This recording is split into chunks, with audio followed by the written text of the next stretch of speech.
TV 24 news ವಾಹಿನಿಗೆ ಸ್ವಾಗತ. ದಿನಾಂಕ 20/7/2025ರಂದು ಯಾತ್ರಿ ಭವನ ಸಿದ್ಧಾರೂಢ ಮಠ ಹುಬ್ಬಳ್ಳಿಯಲ್ಲಿ ಕವಿಗೋಷ್ಠಿ ಹಾಗೂ ಶ್ರೀ ಸಿದ್ಧಾರೂಢ ಸ್ವಾಮೀಜಿ ಸೇವಾ ರತ್ನ ರಾಜ್ಯ ಮಟ್ಟದ ಪ್ರಶಸ್ತಿ ಸಮಾರಂಭದಲ್ಲಿ ಕಲಾ ಕೌಸ್ತುಭ ಸಭೆಯ ಅಧ್ಯಕ್ಷರು ಮಾಜಿ ನಗರಸಭೆಯ ಅಧ್ಯಕ್ಷರು ಆಗಿರುವಂತಹ ಶ್ರೀಯುತ ಗೋವಿಂದ ಮೆಲ್ಗೇರಿ ಅವರು ಕಾರ್ಯಕ್ರಮದಲ್ಲಿ ಗಣ್ಯರನ್ನ ಸ್ವಾಗತ ಮಾಡಿದರು ಹಾಗೂ ತಮ್ಮ ಸಂಸ್ಥೆಯ ಬಗ್ಗೆ ಪ್ರಾಸ್ತಾವಿಕವಾಗಿ ಮಾತನಾಡುತ್ತಾ ಸಂಸ್ಥೆಯು ಕರ್ನಾಟಕ ರಾಜ್ಯದಾದ್ಯಂತ ವಿವಿಧ ಜಿಲ್ಲೆಗಳಲ್ಲಿ ಸಾಧನೆ ಮಾಡಿರತಕ್ಕಂತಹ ಸಾಧಕರನ್ನ ಎಲೆಮರಿ ಕಾಯಂತಿರುವ ಸಾಧಕರನ್ನ ಹುಡುಕಿ ಅವರಿಗೆ ಗೌರವ ಸನ್ಮಾನವನ್ನು ಮಾಡಿ ಸಮಾಜದಲ್ಲಿ ಹಾಗೂ ನಾಡಿನಲ್ಲಿ ಅನೇಕ ಜವಾಬ್ದಾರಿಯುತ ಕಾರ್ಯಗಳನ್ನು ಮಾಡಲು ಪ್ರೋತ್ಸಾಹಿಸುತ್ತೆ. ಬರುವ ದಿನದಲ್ಲಿ ಕನ್ನಡಕ್ಕಾಗಿ, ಸಾಹಿತ್ಯಕ್ಕಾಗಿ, ಸಂಸ್ಕೃತಿಗಾಗಿ ಇನ್ನೂ ಹೆಚ್ಚಿನ ಕೆಲಸವನ್ನು ಮಾಡಲು ಸಂಸ್ಥೆಯು ಬದ್ಧವಾಗಿದೆ. ನಾಡಿನಾದ್ಯಂತ ಗಡಿನಾಡು ಜಿಲ್ಲೆಗಳಲ್ಲಿ ಕನ್ನಡಕ್ಕಾಗಿ ಕಾರ್ಯಕ್ರಮವನ್ನು ಹಮ್ಮಿಕೊಳ್ಳಲಾಗಿದೆ ಎಂದಿದ್ದಾರೆ. ಮುಖ್ಯ ಅತಿಥಿಗಳಾಗಿ ಆಗಮಿಸಿದ ಉತ್ತರ ಕನ್ನಡ ಜಿಲ್ಲೆಯ ಜೊಯ್ಡಾ ವಲಯದ ಅರಣ್ಯ ಅಧಿಕಾರಿಗಳು ಆಗಿರುವ ಶ್ರೀಯುತ ಪ್ರವೀಣ್ ಚಲವಾದಿ ಅವರು ಮಾತನಾಡಿ, ಸಂಸ್ಥೆಯು ಸಮಾಜದಲ್ಲಿ ತುಂಬಾ ಒಳ್ಳೆಯ ಕೆಲಸವನ್ನ ಮಾಡ್ತಾ ಇದೆ ಎಂದಿದ್ದಾರೆ. ಅರಣ್ಯದ ಬಗ್ಗೆ ಅನೇಕ ಮಾಹಿತಿಗಳನ್ನ ನಮ್ಮ ಭಾಷಣದಲ್ಲಿ ತಿಳಿಸಿದ್ರು. ಪರಿಸರವನ್ನ ಗೌರವಿಸಬೇಕು, ಗಿಡ ಮರವನ್ನ ಹೆಚ್ಚಿನ ಸಂಖ್ಯೆಯಲ್ಲಿ ಬಳಸಬೇಕು ಎಂದಿದ್ದಾರೆ. ವನ್ಯ ಪ್ರಾಣಿಗಳನ್ನ ಪ್ರೀತಿಸುವುದು ಅತಿ ಅವಶ್ಯಕ ಎಂದಿದ್ದಾರೆ. ಮತ್ತೋರ್ವ ಅತಿಥಿ ಅಮ್ಮ ಅರೋಡ ಗುರುಪೀಠದ ಗುರುಗಳು ಆಗಿರುವ ಪೂಜ್ಯ ಶ್ರೀ ರಾಘವೇಂದ್ರ ಗುರೂಜಿ ಮಾತನಾಡಿ, ಆಧುನಿಕ ಯುಗದಲ್ಲಿ ಎಲ್ಲರೂ ಕೂಡ ಆಧ್ಯಾತ್ಮಿಕರಾಗಿರುವಂತವರು ಆಗಿರಬೇಕು ಎಂದಿದ್ದಾರೆ.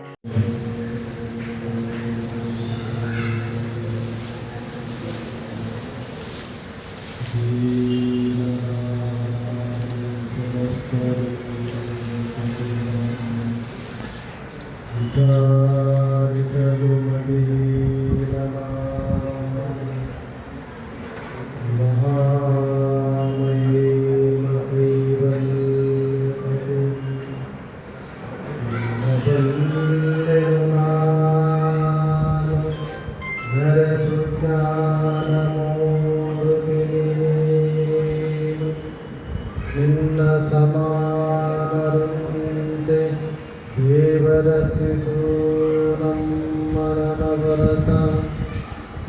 ಓಂ ಸಹನಾಭವತು ಸಹನೌ ಭುನಕ್ತು ಸಹ ವೀರ್ಯಂ ಕರವಾವಹೈ ತೇಜಸ್ವಿನಾವಧೀತಮಸ್ತು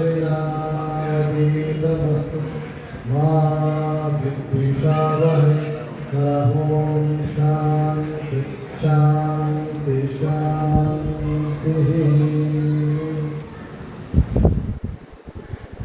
ಸತ್ಯವಂತರ ಸಂಘವಿರಲು ತೀರ್ಥವೇದಕ್ಕೆ ನಿತ್ಯ ಜ್ಞಾನಿಯಾದ ಮೇಲೆ ಚಿಂತೆಯಿದೆ. ಕ್ಷೇತ್ರದ ಅದ್ವೈತ ಸಾಮ್ರಾಟದ ಅಧಿಪತಿ ನಿಜಗುಣ ಶಿವಯುಗಗಳ ಶಾಸ್ತ್ರವನ್ನು ತಮ್ಮ ಬದುಕಿನುದ್ದಕ್ಕೂ ಒಳಪಡಿಸಿಕೊಂಡು ನಮ್ಮೆಲ್ಲರ ಪ್ರಥಸ್ಮರಣೀಯರಾದಂಥ ಸಿದ್ಧಾರೂಢ ಗುರುನಾಥರೂಢರನ್ನು ಸ್ಮರಣೆ ಮಾಡಿ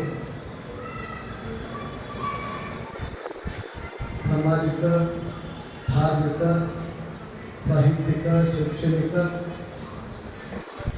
ಔದ್ಯೋಗಿಕ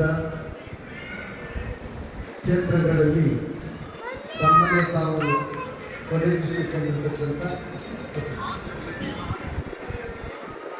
ಮತ್ತು ಬೇರೆ ಬೇರೆ ಕ್ಷೇತ್ರಗಳಲ್ಲಿ ಸೇವೆಯನ್ನು ಸಲ್ಲಿಸಿ ಈ ಕಾರ್ಯಕ್ರಮವನ್ನು ಮೆರಗುಗೊಳಿಸಿದಂಥ ನಿಮಗೆಲ್ಲರಿಗೂ ಶರಣು ಶರಣಾರ್ಥಿಗಳನ್ನು ಸಲ್ಲಿಸಿ ಗೌರವಾನ್ವಿತರಾದಂಥ ವೇದಿಕೆ ಮೇಲೆ ನಮ್ಮ ಪರಮ ಪೂಜ್ಯ ರಾಘವೇಂದ್ರ ಗುರೂಜಿಯವರು ಕೂಡ ಮುಖ್ಯ ಅತಿಥಿಗಳಾಗಿದ್ದಾರೆ, ನೇತೃತ್ವ ವಹಿಸಿದ್ದಾರೆ.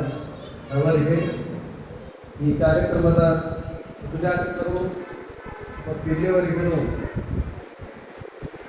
ಅರಣ್ಯ, ಪ್ರಕೃತಿ ಸಂಪತ್ತು ಅವೆಲ್ಲ ಕುರಿತು ಬಹಳಷ್ಟು ವಿಚಾರಗಳನ್ನು ನಿಮ್ಮ ಜೊತೆ ಹಂಚಿಕೊಂಡಿರ್ತಕ್ಕಂಥ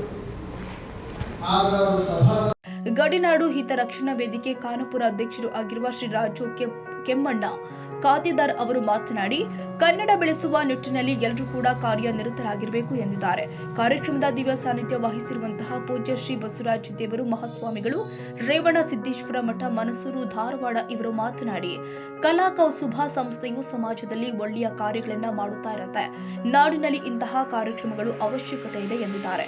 ಇನ್ನು ಕಾರ್ಯಕ್ರಮದ ಅಧ್ಯಕ್ಷತೆ ವಹಿಸಿರ್ತಕ್ಕಂತಹ ಉತ್ತರ ಕನ್ನಡ ಜಿಲ್ಲಾ ದಲಿತ ಸಾಹಿತ್ಯ ಪರಿಷತ್ತಿನ ಅಧ್ಯಕ್ಷರು ಡಾಕ್ಟರ್ ಅಂಜನಾಳ್ ಭೀಮಶಂಕರ್ ಶೇಖರ್ ಅವರು ಮಾತನಾಡಿ, ಸಂಸ್ಥೆಯು ಇಂತಹ ಕೆಲಸ ಮಾಡುತ್ತಿರುವುದು ಶ್ಲಾಘನೀಯ. ಇಂತಹ ಕೆಲಸಕ್ಕೆ ನಮ್ಮ ಬೆಂಬಲವಿದೆ ಎಂದಿದ್ದಾರೆ. ಇನ್ನು ಕಾರ್ಯಕ್ರಮದಲ್ಲಿ ಗಾಯನ, ಕಾವ್ಯ ವಾಚನ, ಕವಿಗೋಷ್ಠಿ ನಡೆಯಿತು. ಕಾರ್ಯಕ್ರಮದ ನಿರೂಪಣೆಯಿಂದ ದಾಂಡೇಲಿ ನಗರದ ಪ್ರೌಢಶಾಲಾ ಶಿಕ್ಷಕಿ ಆಗಿರುವಂತಹ ಶ್ರೀಮತಿ ಆಶಾ ದೇಶ ಭಂಡಾರಿ ಅವರು ನಿರೂಪಿಸಿದರೆ, ಕಾರ್ಯಕ್ರಮದಲ್ಲಿ ವಿವಿಧ ಜಿಲ್ಲೆಗಳಿಂದ ಆಗಮಿಸಿದಂತಹ 60 ಜನ ಸಾಧಕರಿಗೆ ರಾಜ್ಯ ಮಟ್ಟದ ಶ್ರೀ ಸಿದ್ದಾರೂಢ ಸ್ವಾಮೀಜಿ ರಾಜ್ಯ ಮಟ್ಟದ ಸೇವಾರತ್ನ ಪ್ರಶಸ್ತಿ ಪ್ರದಾನ ಮಾಡಿ ಸನ್ಮಾನಿಸಿ ಗೌರವಿಸಲಾಗಿದೆ.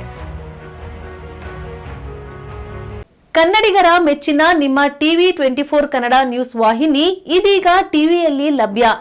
ಕರ್ನಾಟಕ ಮತ್ತು ದೇಶ ವಿದೇಶದ 360 ಡಿಗ್ರಿ ಸುದ್ದಿ ಹಾಗೂ ಉತ್ತರ ಕರ್ನಾಟಕ, ಬೆಳಗಾವಿ, ಬಾಗಲಕೋಟೆ, ಧಾರವಾಡ, ಹಾವೇರಿ, ಗದಗ, ಬಿಜಾಪುರ ಜಿಲ್ಲೆಯ ಕ್ಷಣ ಕ್ಷಣದ ವಿವರವನ್ನ ಪಡೆಯುವುದಕ್ಕೆ ಟಿವಿ 24 ಕನ್ನಡ ನ್ಯೂಸ್ ವಾಹಿನಿಯನ್ನ ಲೈಕ್ ಮಾಡಿ, ವಿಡಿಯೋಗಳನ್ನ ಶೇರ್ ಮಾಡಿ, ಕಮೆಂಟ್ ಮಾಡುವ ಮೂಲಕ ನಮ್ಮ ವಾಹಿನಿಗೆ ಸಹಕಾರ ನೀಡಿ ಮತ್ತು ಚಾನೆಲ್ ಅನ್ನ ಸಬ್ಸ್ಕ್ರೈಬ್ ಮಾಡಿ. Thank you.